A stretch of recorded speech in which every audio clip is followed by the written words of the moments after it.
ಪಾಂಡವಪುರ ತಾಲೂಕಿನ ಚಿನಕುರಳಿ ಪೊಲೀಸ್ ಠಾಣಾ ವಿಚಾರವಾಗಿ ಮಾಜಿ ಶಾಸಕ ಸಿ.ಎಸ್. ಪುಟ್ಟರಾಜು ಅವರು ಪೂರ್ವಾಪರ ತಿಳಿಯದೆ ಜಿಲ್ಲಾ ಉಸ್ತುವಾರಿ ಸಚಿವ ಚಲುವರಾಯಸ್ವಾಮಿ ವಿರುದ್ಧ ಸುಳ್ಳು ಆರೋಪಗಳನ್ನು ಮಾಡಿದ್ದಾರೆ ಎಂದು ಕಾಂಗ್ರೆಸ್ ಜಿಲ್ಲಾ ಅಧ್ಯಕ್ಷ, ಮೈ ಶುಗರ್ ಕಾರ್ಖಾನೆ ಅಧ್ಯಕ್ಷ ಸಿ.ಡಿ. ಗಂಗಾಧರ್ ಅವರು ಮಾಜಿ ಶಾಸಕ ಸಿ.ಎಸ್. ಪುಟ್ಟರಾಜು ವಿರುದ್ಧ ವಾಗ್ದಾಳಿ ನಡೆಸಿದರು.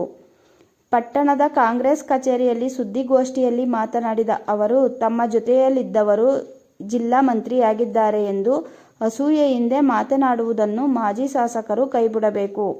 ಪೊಲೀಸ್ ಠಾಣೆಯ ವಿಚಾರವನ್ನು ತಮ್ಮ ಜನಪ್ರಿಯತೆಗಾಗಿ ತಳುಕು ಹಾಕಬಾರದು ಎಂದರು. ಮಂಡ್ಯ ಜಿಲ್ಲೆಗೆ ಸಚಿವ ಚಲುವರಾಯಸ್ವಾಮಿ ಅವರು ಕೃಷಿ ವಿಶ್ವವಿದ್ಯಾನಿಲಯ ತರುವ ಮೂಲಕ ಅಭಿವೃದ್ಧಿ ಕಾರ್ಯ ಮಾಡಿದ್ದಾರೆ. ಇದನ್ನು ಸಹಿಸದೆ ಅವರ ಬಗ್ಗೆ ಅಪಪ್ರಚಾರ ಮಾಡುತ್ತಿದ್ದಾರೆ.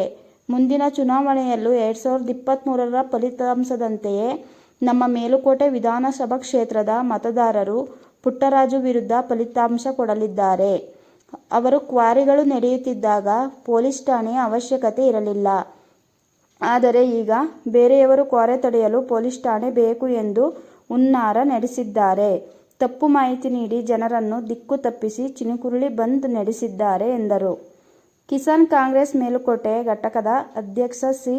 ಆರ್. ರಮೇಶ್ ಮಾತನಾಡಿ, ಸೋತ ಹತಾಶೆಯಲ್ಲಿ ಮಾಜಿ ಶಾಸಕ ಸಿ.ಎಸ್. ಪುಟ್ಟರಾಜು ಅವರು ಟೀಕೆ ಮಾಡುವುದನ್ನು ಬಿಡಬೇಕು. ತನ್ನ ತಾಲೂಕಿನ ಜನ ಪಕ್ಕದ ಶ್ರೀರಂಗಪಟ್ಟಣಕ್ಕೆ ಅಲೆಯುವುದು ನೋಡುತ್ತಿಲ್ಲವೇನು ಎಂದ ಅವರು, ನಿಮ್ಮನ್ನು ಸಂಸದರನ್ನಾಗಿ ಮಾಡಿದ್ದು ಇದೇ ನಮ್ಮ ಚೆಲುವಣ್ಣ. ಚಲುವರಾಯಸ್ವಾಮಿ ಪರಮೋಚ್ಚ ನಾಯಕರು ಎಂದು ವ್ಯಂಗ್ಯ ಮಾಡುವ ಪುಟ್ಟರಾಜು ಅವರೇ, ಹೌದು, ಚಲುವರಾಯಸ್ವಾಮಿ ಹಾಗೂ ಡಿ. ಕೆ. ಶಿವಕುಮಾರ್ ಅವರೇ ನಮ್ಮ ಪರಮೋಚ್ಚ ನಾಯಕರು ಎಂದು ಹೇಳಿದ್ದಾರೆ. ಗೋಷ್ಠಿಯಲ್ಲಿ ಬ್ಲಾಕ್ ಕಾಂಗ್ರೆಸ್ ಅಧ್ಯಕ್ಷ ಎಚ್. ಕೃಷ್ಣೇಗೌಡ, ಜಿಲ್ಲಾ ಪ್ರಧಾನ ಕಾರ್ಯದರ್ಶಿ ಸಿದ್ದಲಿಂಗೇಗೌಡ, ಉಪಾಧ್ಯಕ್ಷ ಸಿ. ಡಿ. ವಿಜಯಕುಮಾರ್, ಎಸ್ಪಿ ವಿಭಾಗದ ಅಧ್ಯಕ್ಷೆ ಕಣಿವೆ ರಾಮು, ಪಿಎಲ್ಡಿ ಬ್ಯಾಂಕ್ ನಿರ್ದೇಶಕ ಚಂದ್ರಶೇಖರ್, ಪುರಸಭಾ ಅಧ್ಯಕ್ಷ ಕೆ. ಉಮಾಶಂಕರ್ ಇತರರಿದ್ದರು. ಉದ್ದೇಶದ ಈ ಪತ್ರಿಕಾಗೋಷ್ಠಿಯನ್ನು ಕರೆದಿದ್ದು, ಮೊನ್ನೆ ಮೇಲ್ಕೋಟೆ ವಿಧಾನಸಭಾ ಕ್ಷೇತ್ರದ ಮಾಜಿ ಶಾಸಕರು, ನಮ್ಮ ನೆಚ್ಚಿನ ನಾಯಕರು, ಜಿಲ್ಲೆಯ ಅಭಿವೃದ್ಧಿ ಅಧಿಕಾರಿಗಳು, ಮಾನ್ಯ ಉಸ್ತುವಾರಿ ಸಚಿವರು ಆದ ಚಲುವರಾಯಸ್ವಾಮಿ ಅವರಿಗೆ ಇಲ್ಲ ಸಲ್ಲದ ಆರೋಪಗಳನ್ನು ಮತ್ತು ಉದಾಸೀನವಾದ ಮಾತುಗಳನ್ನು ತಮ್ಮ ಮೂಲಕ ಜನತೆಗೆ ತಲುಪುವಂಗೆ ಮಾತಾಡಿದ್ದಾರೆ. ಇದನ್ನು ನಮ್ಮೆಲ್ಲ ಜಿಲ್ಲೆಯ ಕಾಂಗ್ರೆಸ್ ಬಂಧುಗಳು ಮತ್ತು ನಮ್ಮ ಪಾಂಡವಪುರ ತಾಲೂಕಿನ ಎಲ್ಲ ಮುಖಂಡರು ಕೂಡ ಉಗ್ರವಾಗಿ ಖಂಡಿಸ್ತಾರೆ. ಪೂರ್ವಾಪರ ಗೊತ್ತಿದ್ದಲೇ ಜಿಲ್ಲಾ ಮಂತ್ರಿಗಳು ಆಗ್ಬಿಟ್ರಲ್ಲಪ್ಪ ನಮ್ಮ ಜೊತೆಲಿದ್ದವರು ಅನ್ನೋ ಅಸೂಯೆಯಿಂದ ಆರೋಪ ಮಾಡ್ತಕ್ಕಂಥದ್ದನ್ನು ದಯಮಾಡಿ ಮಾನ್ಯ ಮಾಜಿ ಶಾಸಕರು ಕೈ ಬಿಡಬೇಕು ಅಂತಕ್ಕಂಥದ್ದನ್ನು ನಾವು ವಿನಂತಿ ಮಾಡ್ತೀವಿ. ಚಿನಕುರಳಿ ಗ್ರಾಮದ ಪೊಲೀಸ್ ಠಾಣೆಗೆ ಸಂಬಂಧಪಟ್ಟಂತೆ ನಮ್ಮ ಸಚಿವರು ಕೊಟ್ಟಿರ್ತಕ್ಕಂಥ ಪತ್ರವನ್ನು ಮಾಧ್ಯಮ ಸ್ನೇಹಿತರಿಗೆ ತೋರಿಸ್ತಾ, ಈ ರೀತಿ ಇದು ಯಾತ್ನಳ್ಳಿಗೆ ಆಗಿರ್ತಕ್ಕಂಥದ್ದು ನಮಗೆ ಗೊತ್ತಿಲ್ಲದೆ ಇರ್ತಕ್ಕಂಥದ್ದು, ಮತ್ತು ನಾವು ಇಲ್ಲ ಆಗಬೇಕು ಅಂತಂದಿದ್ವಿ, ಇಲ್ಲೆಲ್ಲ ಪುಂಡು ಪೋಲಿಗಳು ಓಡಾಡ್ತಿದ್ರು ಅಂತ ಭಾಳ ಆರೋಪಗಳನ್ನು ಮಾಡಿದ್ದಾರೆ. ಚಿನಕುರಳಿಗೆ ನಾವು ಪೊಲೀಸ್ ಸ್ಟೇಷನ್ ಆಗಬಾರ್ದು ಅಂತ ಹೇಳಿಲ್ವಲ್ಲ. ನಮ್ಮ ಸಚಿವರು ಚಿನಕುರಳಿಗೆ ಆಗಿರ್ತಕ್ಕಂಥ ಪೊಲೀಸ್ ಸ್ಟೇಷನ್ನ ಕ್ಯಾತ್ನಳ್ಳಿಗೆ ಬದಲಾಯಿಸಬೇಕು ಅಂತ ಏನು ಲೆಟರ್ ಕೊಟ್ಟಿಲ್ವಲ್ಲ. ಈ ಬಗ್ಗೆ ದಯಮಾಡಿ ಅವರು ಮಾಜಿ ಸಚಿವರಾಗಿ ಮಾಜಿ ಸಂಸದರಾಗಿದ್ದರು, ಚಿನಕುರಳಿ ಪೊಲೀಸ್ ಸ್ಟೇಷನ್ ವಿಚಾರವನ್ನು ತಮ್ಮ ಕುಗ್ಗುತ್ತಾ ಇರೋ ಜನಪ್ರಿಯತೆಗೆ ತಳುಕಾಕಬಾರ್ದು ಅಂತ ವಿನಂತಿ ಮಾಡ್ತಾರೆ. ಇವರೇ ಆಗಿದ್ರು ಸಚಿವರು 2018ರಲ್ಲಿ ಇವ್ರದೇ ಇತ್ತು ಸರ್ಕಾರ, ಇವ್ರು ಯಾಕೆ ಮಾಡಿಸ್ತಿಲ್ಲ? ನಾವೇನಾದ್ರು ಕೇಳ್ತಿದ್ವೋ ಮಾಡಿಸಿದ್ರೆ ಆ ಕೊಡ್ಬೋದಾಯ್ತಲ್ಲ ಇವರು ಪೊಲೀಸ್ ಸ್ಟೇಷನ್ ಆಗಿ ಒಂದು ಈಗಲೂ ಒಂದು ಔಟ್ ಪೋಸ್ಟ್ ಇದೆ, ಮತ್ತು ಇನ್ನೂ ಒಂದು ಪೊಲೀಸ್ ಸ್ಟೇಷನ್ ತರಲಿ. ಅವರೇ ಹೇಳಿರೋ ಪ್ರಕಾರ ನಾನೇ ಪೊಲೀಸ್ ಸ್ಟೇಷನ್ ಬೇಡ ಅಂದಿದ್ದೆ ಅಂತ ಹೇಳ್ತಾರೆ ಒಂದು ಕಡೆ. ಈಗ ಇಲ್ಲ ನಮ್ಗೆ ಆಗಬೇಕಾಗಿತ್ತು.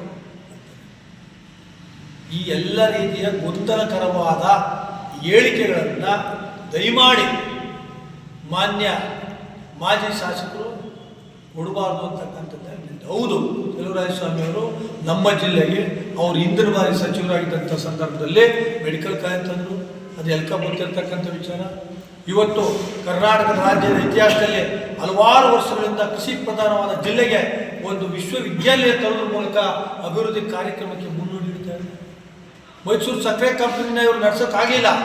ನಮ್ಮ ಸರ್ಕಾರ ಬಂದ ಮೇಲೆ ನಮ್ಮ ಸಚಿವರು ಮತ್ತು ನಮ್ಮ ಮುಖ್ಯಮಂತ್ರಿಗಳು, ಉಪಮುಖ್ಯಮಂತ್ರಿಗಳು, ನಮ್ಮೆಲ್ಲ ಶಾಸಕರು ಸುಮಾರು 3.5 ಕೋಟಿ ನೆರವನ್ನು ಕೊಟ್ಟು ಇವತ್ತು ಚಾಲನೆ ಮಾಡಿದ್ರು ರೈತ ಪರವಾಗಿ.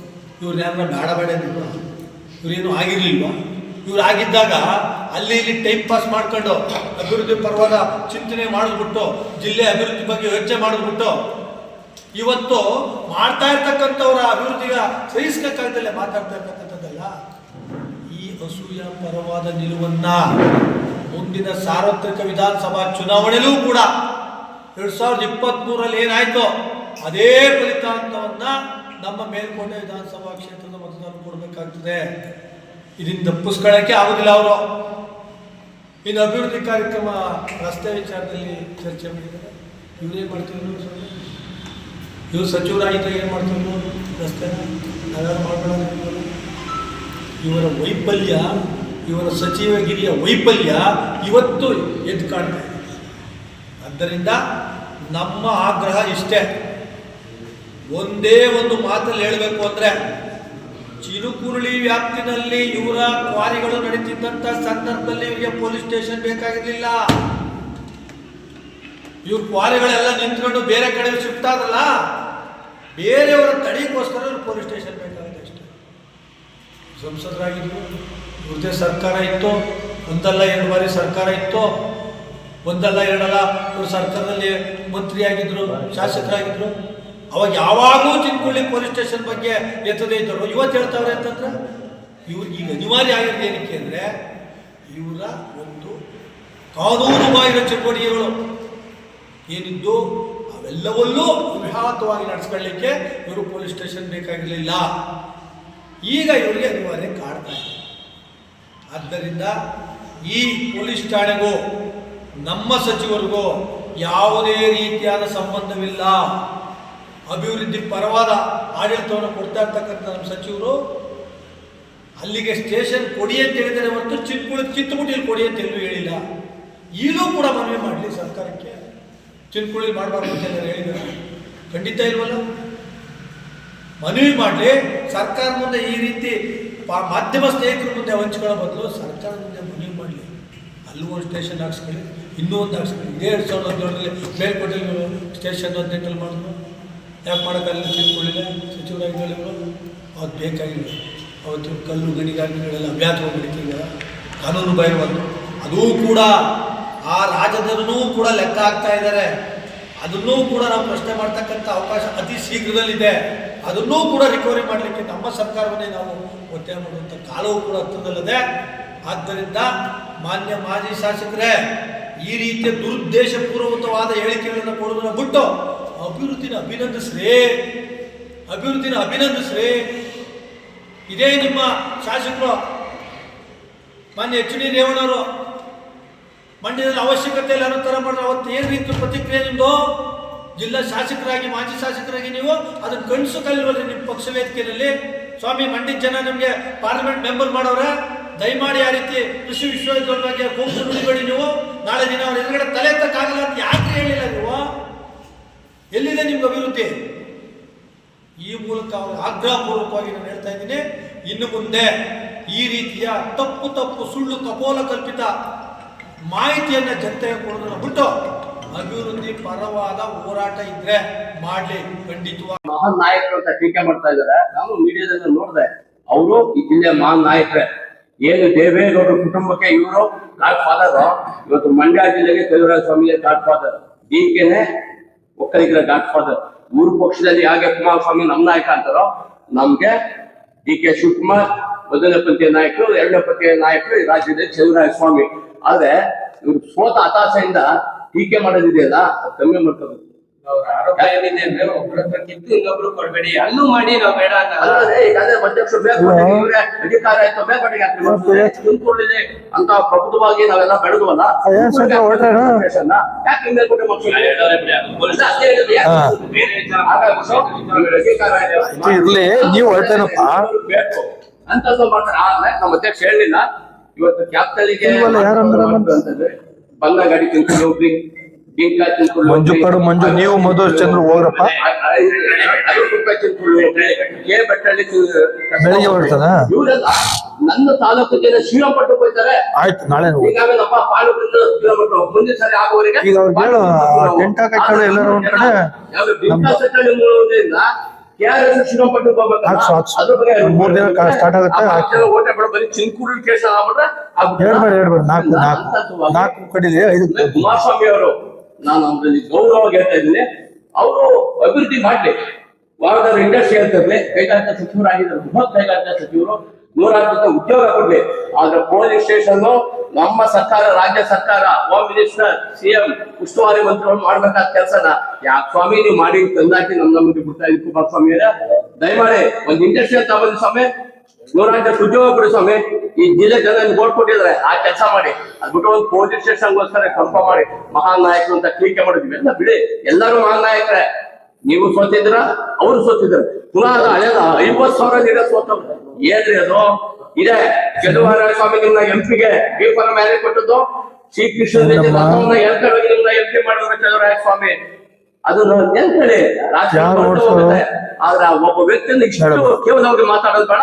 ಚೆಲುವರಾಯ ಸ್ವಾಮಿ ಜಿಲ್ಲೆಯ ನಾಯಕ, ನಮ್ಮೆಲ್ಲರ ಹೆಚ್ಚಿನ ನಾಯಕ, ರೈತರ ಮಗ ಅಂತ ಹೇಳಿ ಮುಂಚೆ ಅವರ ವಿದ್ಯಾಸಂಸ್ಥೆ ಇದ್ದಲ್ರಿ, ಆ ಸರೌಂಡಿಂಗ್ 26 ಕಿಲೋಮೀಟರ್ 30 ಕಿಲೋಮೀಟರ್ ರೋಡ್ ಮಾಡಿದ್ದಾರೆ. ಅದು ಅನುಮತಿ ಅವ್ರು ಆ ಸಂಸ್ಥೆ ಮಾಡ್ಸಕ್ಕಿಂತ ಮುಂಚೆನೆ ಮಾಡ್ಬೇಕಿತ್ತು. ಈಗ ಒಂದೇ ಉದಾಹರಣೆ ತೋರಿಸಿ, ನಮ್ಮ ಪಕ್ಷ ಎಂದು ಯಾರ ಯುದ್ಧನೂ ದೇಶದ ರಾಜಕಾರಣ ಅದು ಮಾಡ್ತಾ ಇರೋದು ಇವರು, ಅದು ಮಾಡಿ ತೋರ್ತಾ ಇರೋರು ಇವರು. ಸಾಕಷ್ಟು ದಾಖಲೆಗಳಿದ್ದಾವೆ. 2 ನಿಮಿಷದಲ್ಲಿ ಕೊಡ್ಸ್ಬಿಡ್ತೀನಿ ಅಂತಂದ್ರು ಮಾನ್ಯ ಸಂಸದರು ಮೇಕೆದಾಟು ಯೋಜನೆಗೆ. ಎಲ್ಲಿ ಕೊಟ್ಟರು ಅದು ಮೊದಲೇ ಯಾಕೆ ಹೇಳ್ತಾ ಇಲ್ಲ ಅದ್ರ ಬಗ್ಗೆ? ಅಲ್ಲೂ ಹೇಳ್ಬೇಕಲ್ಲ. ಅವ್ರು ಮಾಜಿ ಸಚಿವರು ಸ್ವಾಮಿ ಹಿಂಗೆ ಕೇಳ್ತವ್ರೆ, ಮೇಕೆದಾಟು ಅನುಮೋದನೆ ಕೊಡ್ತೀನಿ ಅಂತಂದ್ರು. ಜನ ಪ್ರಶ್ನೆ ಮಾಡ್ತಾರೆ, ಕೊಡ್ಸಿ ಸ್ವಾಮಿ ಮೋದಿ ಅವ್ರ ಜೊತೆ ಮಾತಾಡಿ ಅಂತ. ನಾವು ಅಭಿವೃದ್ಧಿ ಪರವಾದ ನಮ್ಮ ಸರ್ಕಾರದಲ್ಲಿ ಬಂದಂತ ಕೃಷಿ ವಿಶ್ವವಿದ್ಯಾಲಯ ಇದೇ ಹಾಸನದ ಶಾಸಕರು ತಡೆದಂತ ಸಂದರ್ಭದಲ್ಲಿ ಇವ್ರು ನಿರುತ್ತರರು, ಇವ್ರು ಉತ್ತರನೇ ಇಲ್ಲ. ಅದಕ್ಕೆ ಮಂಡ್ಯ ಜಿಲ್ಲೆ ಓಟ್ ಬೇಕು, ಮಂಡ್ಯ ಜಿಲ್ಲೆ ಅಭಿವೃದ್ಧಿ ಮಾತ್ರ ಬೇಡ. ಈ ಜನತಾದಳದ ಮಾಜಿ ಶಾಸಕರಿಗೆ ಸಂಸದರಿಗೆ ರುಜುವಾತ್ ಆಯ್ತಲ್ಲ ಸ್ವಾಮಿ. ಹಾಗಾಗಿ ಅಭಿವೃದ್ಧಿ ಪರವಾದ ಆಲೋಚನೆ ಇರ್ತಕ್ಕಂಥ ನಮ್ಮ ಸಚಿವರು ತಮ್ಮ 30 ವರ್ಷಗಳ ಸಾರ್ವಜನಿಕ ಜೀವನದಲ್ಲಿ ಎಲ್ಲೂ ಯಾರ ಮೇಲೂ ಕೂಡ ದ್ವೇಷದ ರಾಜಕಾರಣ ಮಾಡಿರ್ತಕ್ಕಂಥ ಉದಾಹರಣೆ ಇಲ್ಲ. ಯಾರನ್ನು ಸುಳ್ಳು ಕೇಸ್ ಹಾಕ್ಸಿ ಊರು ಬಿಡಿಸಿರ್ತಕ್ಕಂಥ ಉದಾಹರಣೆ ಇಲ್ಲ. ಅಂತ ಉದಾಹರಣೆಗಳ ಪಟ್ಟಿನೇ ಕೊಡ್ತೀವಿ ನಾವು, ಮುಂದಿನ ಸಂದರ್ಭದಲ್ಲಿ ತತ್ಸಂಬಂಧವಾದ ಎಲ್ಲ ದಾಖಲೆಗಳನ್ನು ಬಿಡುಗಡೆ ಮಾಡ್ತೀವಿ ಅಂತ ತಮ್ಮ ಮೂಲಕ ನಾನು ಜನತೆಗೆ ಮತ್ತು ಅವರಿಗೆ ಹೇಳ್ತಾ ಇದ್ದೀನಿ.